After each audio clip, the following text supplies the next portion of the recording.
bendiga a todos en este día sábado en la que nos toca la meditación de la palabra de Dios acerca de los atributos de Dios.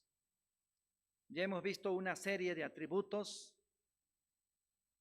que son las características de Dios, son las perfecciones de Dios que nos ha sido revelado a través de la Sagrada Escritura, la palabra de Dios. Los atributos mencionan quién es Dios realmente, de acuerdo a la Sagrada Escritura, que es la revelación de Dios. Sin esa revelación, no podríamos conocer a Dios. Es cierto que el universo creado por Dios da testimonio del Creador, pero no nos dicen más acerca de cómo el hombre puede mantener alguna relación, alguna sintonía con Dios, con su Creador.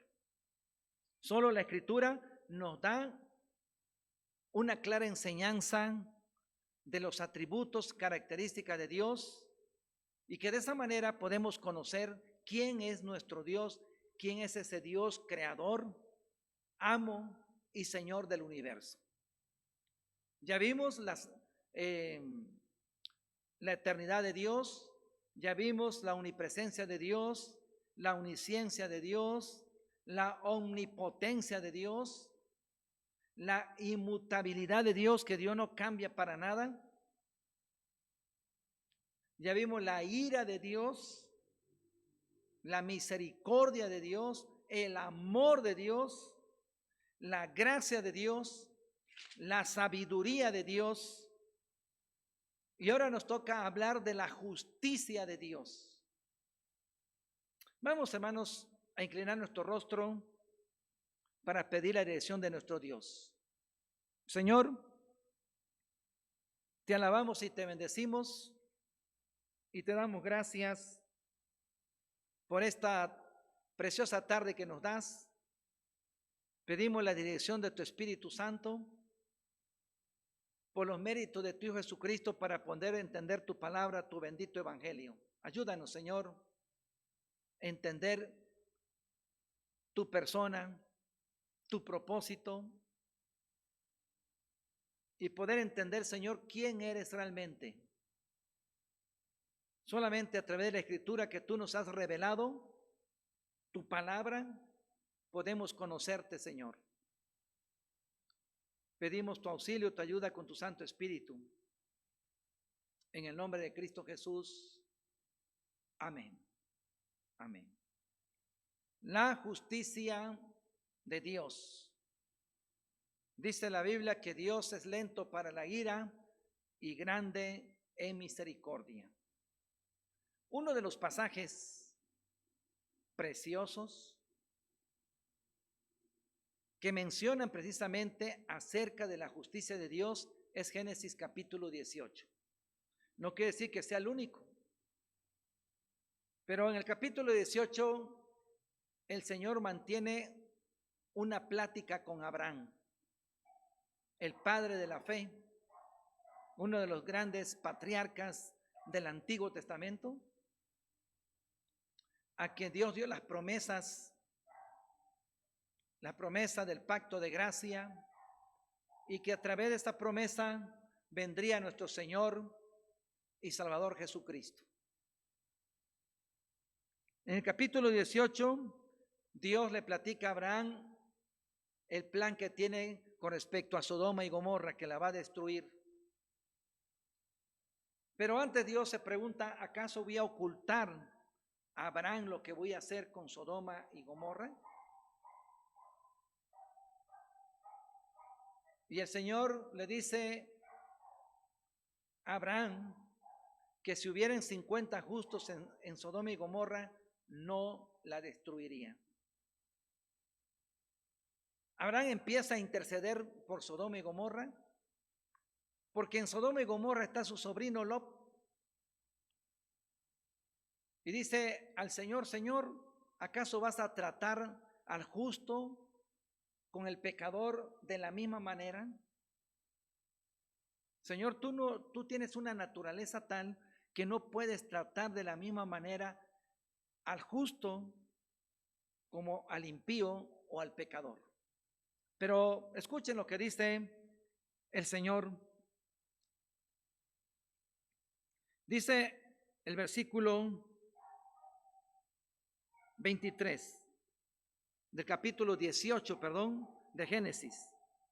Se acercó a Abraham y dijo: ¿destruirás también al justo con el impío? Quizá haya 50 justos dentro de la ciudad.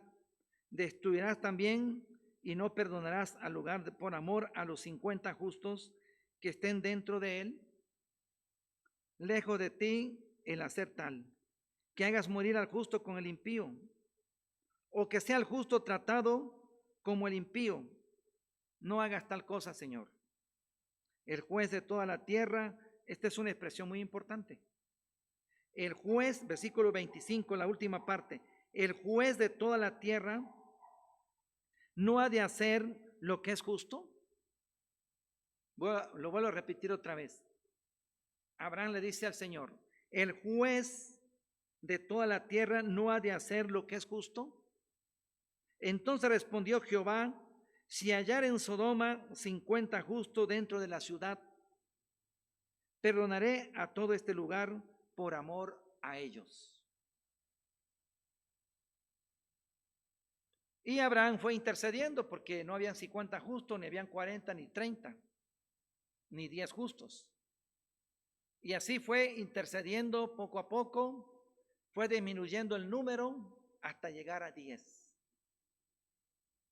Dice Abraham al Señor: Señor, si hay 10 justos, ¿no perdonarías la ciudad por amor a los justos, a esos 10 justos?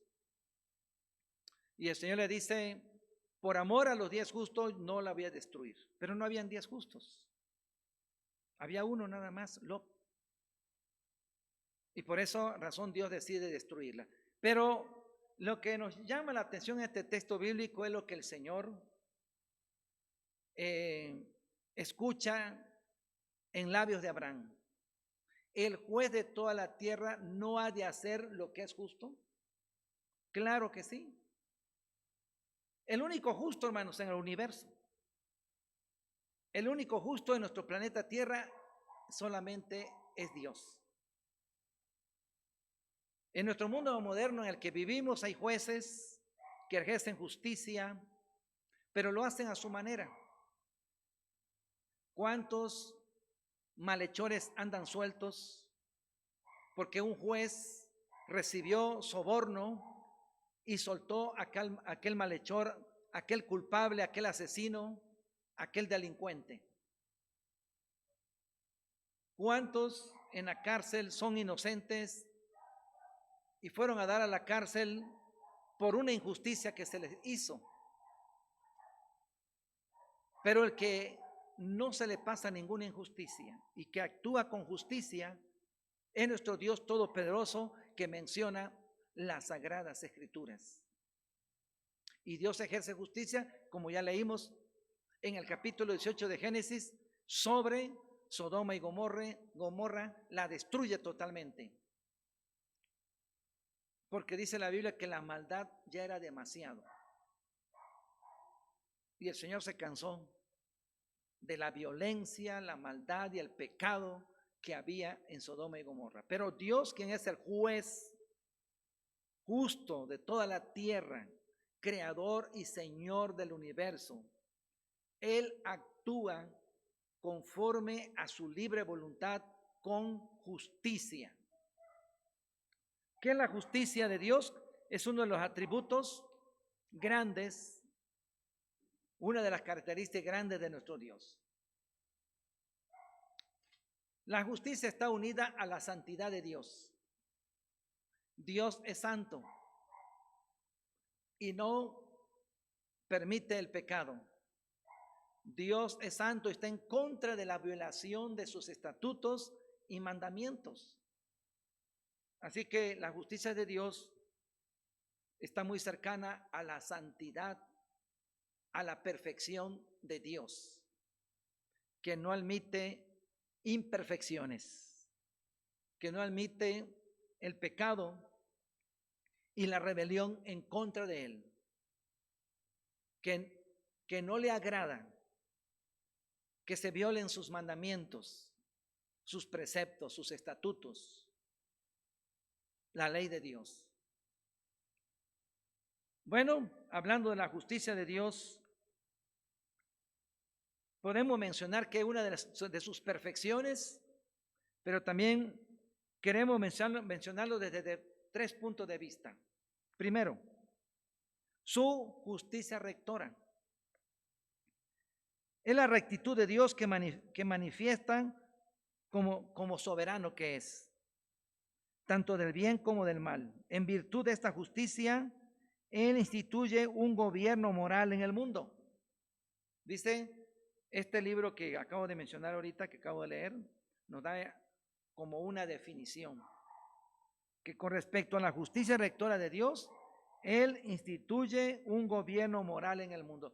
¿Por qué todavía no se ha salido fuera totalmente de control los gobiernos del mundo? Porque hay cierta justicia de Dios. Las leyes morales de Dios se pueden ver en cada nación, en cada país, en cada cultura, que de tal forma que el mundo aún secular que no conoce a Dios puede distinguir entre lo bueno y lo malo. Dios usa las leyes humanas desde un punto de vista moral para detener la violencia que hay en nuestro mundo. Es cierto, hay mucha violencia en nuestro país y en diversas partes del mundo, pero todavía no se ha salido de control, porque Dios obra a través de los gobiernos para ejercer justicia, aunque muchas veces los jueces hacen de las suyas, pero Dios se manifiesta para detener la maldad y la violencia que todavía no ha salido no se ha salido fuera de control en su totalidad. Y eso se ve reflejado en las leyes del mundo, no nada más de México, de Europa, de África, de todo el mundo. En sus leyes, en sus códigos, hay un reflejo de la moral de Dios, que hace una gran distinción entre lo bueno y lo malo. Eso es su justicia rectora. El mundo obviamente no se da cuenta que detrás de todas sus leyes está la mano de Dios, deteniendo la maldad, deteniendo el pecado. Que es cierto, hay mucho pecado, hay mucha maldad, mucha violencia, pero si todavía podemos vivir en la tierra con cierta tranquilidad, con cierta paz, es porque Dios está atrás de todas esas leyes. Es más, Dios controla aún el crimen organizado. Ahí está Dios, para que no hagan de las suyas. Es cierto que hay miles de muertos en nuestro país y en el mundo por el crimen organizado, pero atrás de todo está Dios controlando y deteniendo tanta maldad. La otra es su justicia remunerativa. ¿Qué significa esto? Se manifiesta en la distribución de recompensas tanto en los seres humanos como en los ángeles. ¿Sí? Se manifiesta tanto en los seres humanos como en los ángeles de Dios. Voy a leerle un texto de la Biblia, de Deuteronomio 7:9. En el quinto libro de la Biblia, Deuteronomio 7:9 dice así: conoce pues que Jehová tu Dios es Dios, Dios fiel, que guarda el pacto y la misericordia a los que le aman y guardan sus mandamientos hasta 1000 generaciones. ¿Qué nos quiere decir aquí? Que Dios es fiel a su pacto y muestra su misericordia en lugar de derramar su ira total sobre la humanidad o sobre el hombre pecador. Dios tiene tanta misericordia que tiene compasión, paciencia hacia los seres humanos, aún hacia los mismos malvados y pecadores, perversos, criminales, Dios todavía les tiene paciencia. Pero también nos dice el versículo 12 y 13. Y por haber oído estos decretos y haberlos guardado y puestos por obra, Jehová tu Dios guardará contigo el pacto y la misericordia que juró a tus padres. ¿Qué quiere decir? Que por el pacto que Dios hizo con Abraham, Dios tiene compasión y misericordia de Israel. Israel no andaba bien, merecía el castigo, la ira de Dios, pero sin embargo Dios tiene paciencia, tolerancia por el pacto que hizo con Abraham, con Isaac y Jacob, y no derrama del todo su ira sobre su propio pueblo, el pueblo de Dios. También dice el versículo 13, y te amará, te bendecirá y te multiplicará, y bendecirá el fruto de tu vientre y el fruto de tu tierra, tu grano, tu mosto, tu aceite, la cría de tus vacas, los rebaños de tus ovejas, en la tierra que juró a tus padres que te daría. Son las promesas que Dios da a Israel cuando ellos iban a poseer la tierra de Palestina. Pero Dios está dándole estas palabras de misericordia, de amor hacia Israel, cuando Israel totalmente le había dado las espaldas a Dios. Dios se mantiene fiel, templante, paciente, misericordioso y no destruye a Israel, aunque Israel se aparta totalmente de Dios.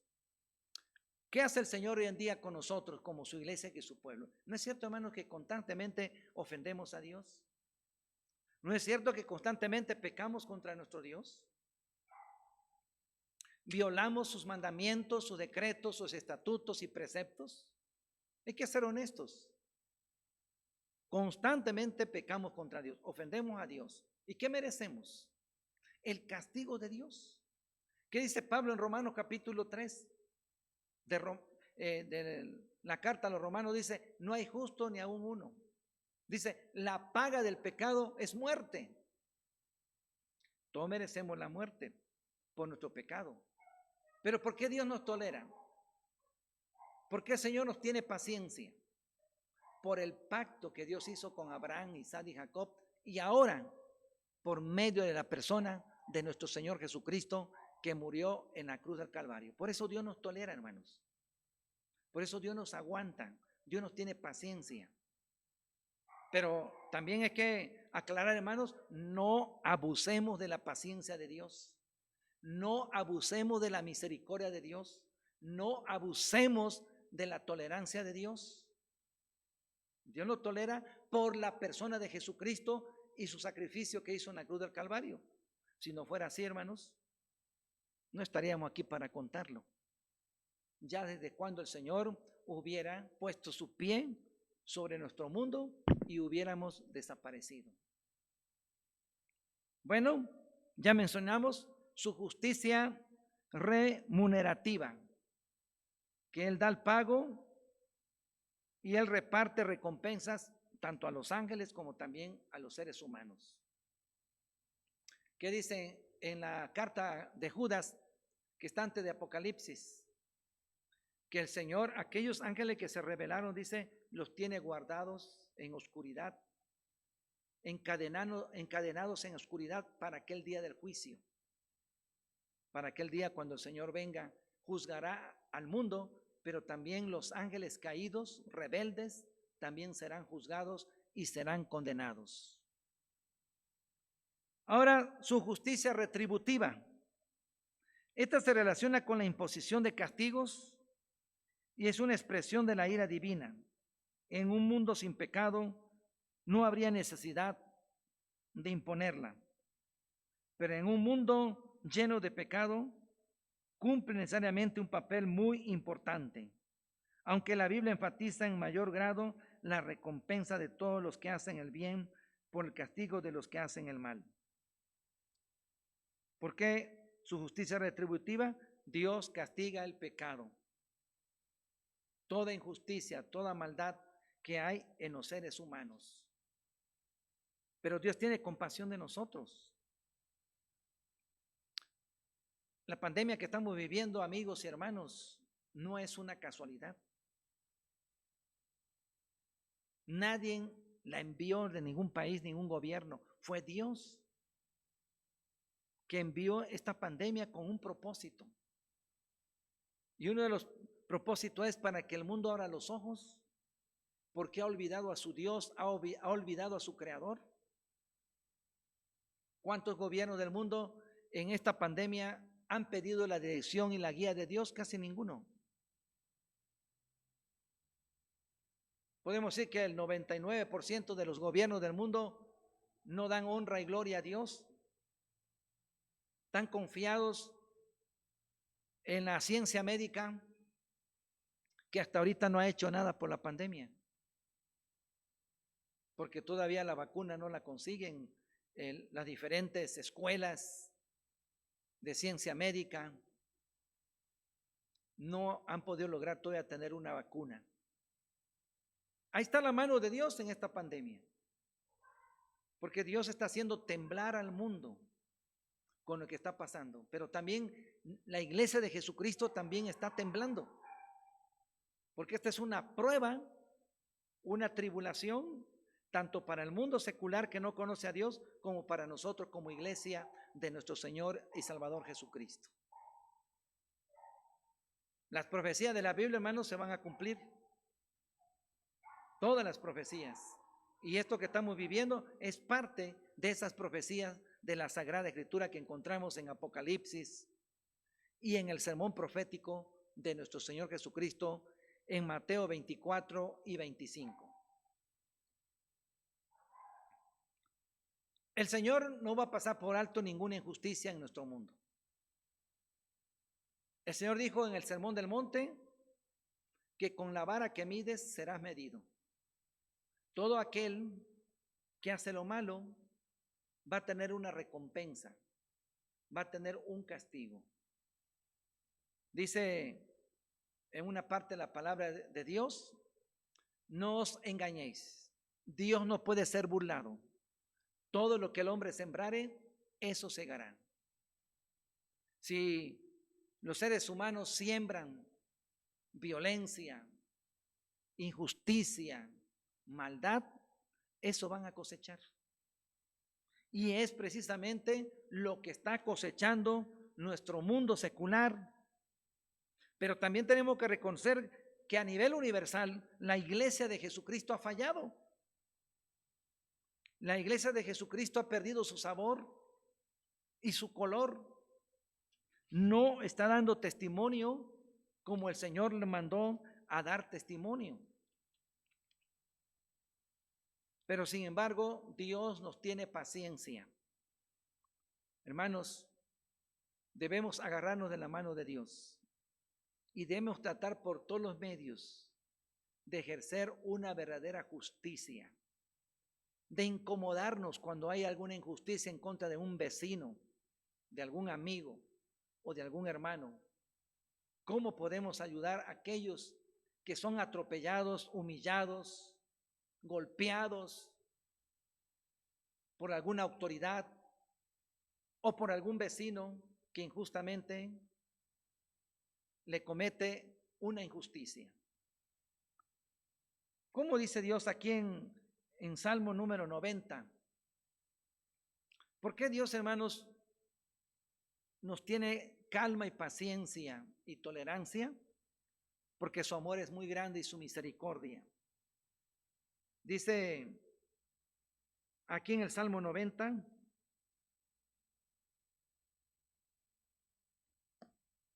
perdón, hermanos, es el Salmo 103. El Salmo 103, hermanos. Dice así: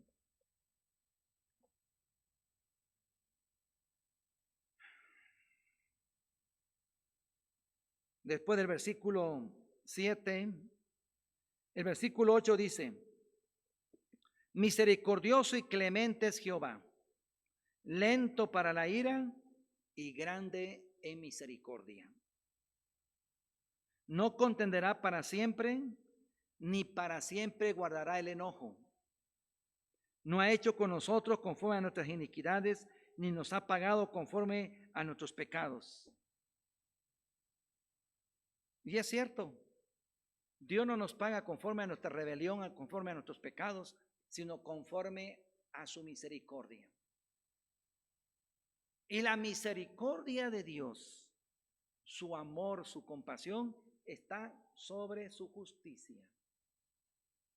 Por su justicia, Dios, cuando nosotros le fallamos, le ofendemos y pecamos contra Él, en ese momento quisiera destruirnos. Pero por los méritos de Jesucristo, quien es el mediador entre Dios y los hombres, Dios tiene tolerancia hacia nosotros. Por eso dice aquí, clemente y misericordioso es Dios, lento para la ira y grande en misericordia. Quiere decir que la misericordia de Dios está sobre su ley. La misericordia de Dios está sobre su justicia. Es más grande la misericordia y el amor de Dios que su justicia. Y esto no le estoy restando valor y grandeza a la justicia de Dios, no. Dios es justo.